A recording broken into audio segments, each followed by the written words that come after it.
한국인은 숨쉬는 것처럼 거짓말을 일삼는다. 예전부터 사회 전반에 거짓말과 사기 행위가 만연했지만 경제 불황이 심해지면서 사기 범죄가 더욱 늘고 있다. 한국인은 숨쉬는 것처럼 거짓말을 한다고 말해도 잘못된 말은 아니며 한국인도 이는 부정할 수 없다. 일본의 경제 전문지 비즈니스 저널이 지난 2016년 한국 사회에 거짓말이 만연하다는 내용의 기사를 보도했습니다. 여기에 더해 이런 한국의 경향은 외교 분야에서도 잘 나타나는 것으로 한국이 일본을 맹비난하는 것은 세계에서 한국이 일본보다 위라고 과시하기 위한 일이다. 한국 스스로 평가를 높이기 위한 노력을 하지 않고 일본만 맹비난하는데 이런 행동이 오히려 스스로를 깎아내리는 일이라고 인식하지 못한다고 주장했습니다. 그러나 이 기사는 주어를 바꿔야 할 듯 싶습니다. 이 매체의 보도대로 현재 일본에서는 각종 사기 범죄와 민폐 끼치는 사건들이 만연해졌기 때문입니다. 코로나19로 혼탁해진 일본의 앞날을 예언한 듯한 이 기사가 자국의 현실이 된 일본의 국민들의 상상을 초월하는 막장 행각에 대해 자세히 알아보겠습니다. 팩트TV 팩트체크. 아사히신문과 교도통신 등은 일제히 코로나19 사태를 틈타 일본의 사기 범죄가 기승을 부리고 있다고 보도했습니다. 코로나19에 편승한 사기 사건이 3월 초 이후 일본에서 88건 확인됐다는 것입니다. 피해액은 확인된 것만 약 8,395만엔, 하나로 9억 3,861만원에 이릅니다. 일본 소비자 행정 담당상 또한 기자회견에서 이달 들어서만 특별 정액 급부금과 관련된 사기 의심 사건 상담이 466건 접수됐다고 밝혔습니다. 일본 정부는 코로나19 사태 이후 모든 국민에게 한 명당 10만엔 약 111만원을 지급하는 특별 정액 급부금 등 다양한 형태의 급부금을 지급하고 있는데요. 이 돈을 노리거나 빙자한 사기가 기승을 부리고 있는 것입니다. 코로나 사기는 일본의 47개 도도부현 중 20개 도도부현에서 확인되었습니다. 가짜 전화나 문자 메시지를 이용한 사기가 41건으로 전체 코로나 사기의 절반에 육박합니다. 일본인 사기꾼들의 방법은 이렇습니다. 지자체나 금융기관에 직원을 사칭해 급부금을 받으려면 현금카드를 새로 만들 필요가 있다거나 급부금 지급 소속을 대행해준다면서 피해자의 집을 방문한 사람이 현금카드를 가로채는 등의 수법을 써 돈을 강탈해갑니다. 범인들 중 상당수는 현금카드를 이용해 현금을 인출해가는 수법을 쓰고 있는 것으로 나타났습니다. 이 밖에도 다양한 방법들이 있는데요. 코로나19 사태로 대출을 받게 된 사람들을 대상으로 대출을 하려면 보증금을 현금으로 입금해야 한다는 식으로 속이거나 마스크나 소독액을 판매한다고 속여 대금을 가로채는 사건도 빈번하게 확인되고 있습니다. 가뜩이나 살림이 어려워져 대출이 필요한 사람들에게 오히려 돈을 빼앗아가는 악랄한 범행을 보고 있노라면 마치 일본이 우리나라의 영토와 인력, 자원을 침탈해가는 듯한 과거 일제강점기 시대의 모습을 떠오르게 하는데요.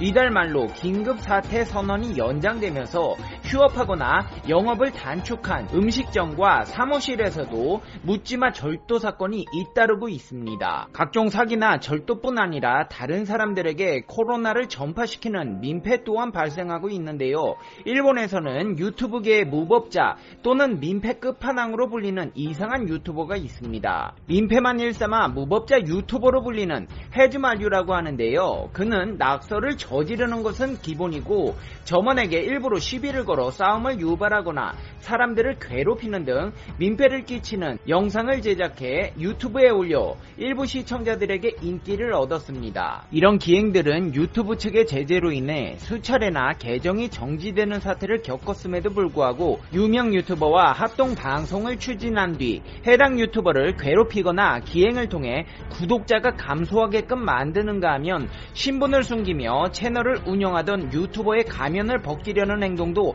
서슴지 않았습니다. 문제는 이 유튜버가 고열 상태로 거리를 활보하면서 신종 코로나 바이러스 감염증 확산에 기름을 부어 일본 열도가 발칵 뒤집혔다는 것입니다.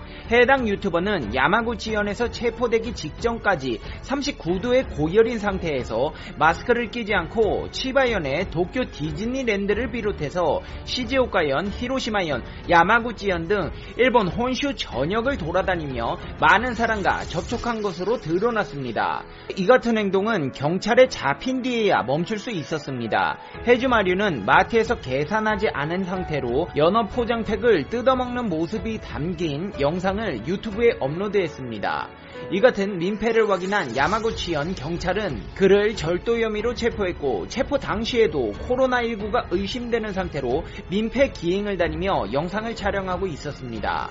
조사 과정에서 식은땀을 흘리는 걸 수상하게 여긴 경찰의 안내로 코로나19 검사를 받았는데요. 양성 판정을 받았습니다. 이 코로나 민폐남이 일본 혼슈 전역을 돌아다니는 바람에 바이러스가 옮은 사람들도 속출하고 있는데요. 그와 함께 동행했던 20대 남성이 확진 판정을 받았고, 또 다른 확진자인 20대 여성 역시 해주마류와 밀접 접촉자로 드러났습니다. 해주마류가 있던 식당에서 친구들과 함께 식사를 했던 10대 남학생도 확진 판정을 받았고, 히로시마현에서는 신규 확진자 4명이 발생하면서 이 역시 그로 인한 감염일 가능성도 제기되고 있습니다. 해당 유튜버의 경악스러운 행동으로 현재 그의 유튜브 계정은 삭제되었지만, 이를 본 네티즌들은 하다하다 코로나까지 퍼뜨리는 민폐 끝판왕 컨텐츠다, 절도 혐의 말고 방역 수칙 어긴 것에 대한 강력한 처벌이 필요하다, 민폐 유튜버가 아니라 범죄 유튜버다 등의 반응을 보이고 있습니다. 일본의 민폐는 자국에서만 한정되는 것이 아닙니다. 대한민국으로 넘어와 민폐를 끼치기도 합니다. 이달 초에는 부산에서 격리 장소를 3차례나 무단 이탈한 일본인이 경찰에 고발되었습니다. 부산시 보건당국에 따르면 자가격리 통보를 받고도 격리 장소를 이탈한 혐의로 일본 국적의 50대 남성을 자가격리자 전담 관리 직원의 불시 점검으로 적발했습니다. 이 일본인은 인천공항을 통해 입국했고, 당시 그는 무증상으로 인천공항 검역대를 통과한 뒤 해외 입국자 전용 KTX를 타고 부산역으로 향했습니다. 부산역 선별진료소에서 신종 코로나 바이러스 검사를 받았고, 검사를 받은 날부터 격리 장소를 이탈하기 시작해 부산 동래구 주거지를 벗어나 집 근처 현금 지급기를 이용했고, 우편물 취급소와 대형 할인점을 잇따라 방문했습니다. 일본의 아소다로 부총리가 일본인들은 민도가 높아 코로나 발병률이 낮다고 한 것과는 사뭇 다른 모습인데요. 이 소식을 접한 일본인들조차 한국분들에게 큰 폐를 끼쳐 죄송하다고 사과하고 나섰습니다. 야후 등 일본 포털에 게재된 기사 댓글에는 일본인의 행동을 민폐라고 지적하는 댓글과 함께 강한 처벌을 요구하는 댓글이 이어졌습니다. 일본인들이 한국분들에게 큰 폐를 끼쳐 매우 부끄럽게 생각하문이다. 해외, 특히 아시아에 가면 보도되지 않은 사례를 포함해 돈 없는 행동을 하는 일본인이 많다고 생각하문이다.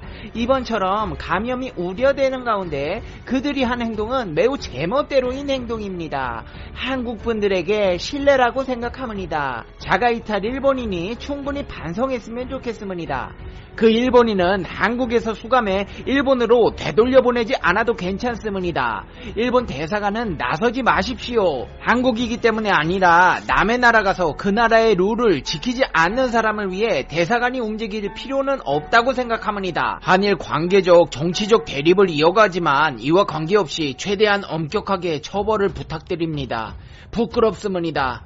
약속을 지키지 않았습니다. 등의 의견들이 올라왔습니다. 이쯤 되면 초반에 말씀드린 기사, 숨쉬는 것처럼 거짓말을 일삼고 남에게 민폐 끼치기를 좋아하며 사기와 절도를 일삼고 있는 민족이 과연 누구일지 가늠할 수가 있겠는데요. 일본은 국가 정상부터가 거짓말을 즐겨합니다. 벚꽃 스캔들, 사학비리, 아베노마스크 비리, 강제징용, 유네스코 등록 후 역사 왜곡하기, 위안부 날조, 독도 영유권 주장, 측근들 정부 주요 요직에 자리 만들어주기 등 숨쉬는 것 빼고 모두 거짓말이 아닐까 싶을 정도로 날조를 많이 합니다. 상황이 이렇다 보니 지도 창피한가 봅니다. 지지율이 급락한 아베 신조 일본 총리가 장기간 공개적인 자리에서 발언을 사실상 피하고 있습니다. 정기국회 종료를 계기로 기자회견을 연 것을 끝으로 한 달 넘게 정식 회견을 하지 않고 있는 것인데요. 최근에 코로나19 확산이 심각해졌음에도 사실상 입을 다물고 도망치고 있는 셈입니다. 게다가 아베 정권은 정기국회를 연장하자는 야당의 요청을 수용하지 않았습니다.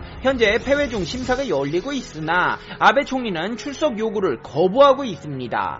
한마디로 배째라는 것입니다. 아즈미준 입헌민주당 국회 대책위원장은 최근에 불리한 것이 나오면 아베 신조 일본 총리가 총리 관저에 틀어박히는데 쥐가 유리할 때는 기자들을 모아서 갑자기 이야기한다. 달면 삼키고 쓰면 뱉는 아베 총리의 태도는 자격이 없다고 비판했습니다. 아베 총리는 국회 출석이나 주요 언론과의 접촉을 피하면서 자신의 성향에 맞는 군소 매체를 통해 지지층을 겨냥한 메시지를 보내고 있습니다.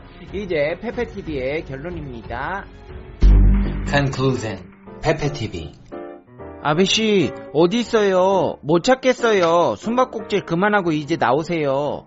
아이고 나오셨네. 네, 숨는다고 일이 해결됩니까? 재임하셔야죠. 앞으로 종신집권하세요. 아베씨보다 일본을 더 잘 이끌어나갈 일본 총리는 없습니다. 욕 좀 먹었다고 언제부터 그렇게 자책하고 우울해 있어요. 하던 대로 하세요. 일본 어디까지 추락하나 두고 봅시다. 페페TV 시청자 여러분은 어떻게 생각하세요? 페페TV는 여러분의 생각이 궁금합니다. 댓글로 여러분의 생각을 남겨주세요. 그러면 여러분 오늘 하루도 행복한 하루 되세요. 당신은 소중하니까요. 다음 영상에서 봬요. 안녕.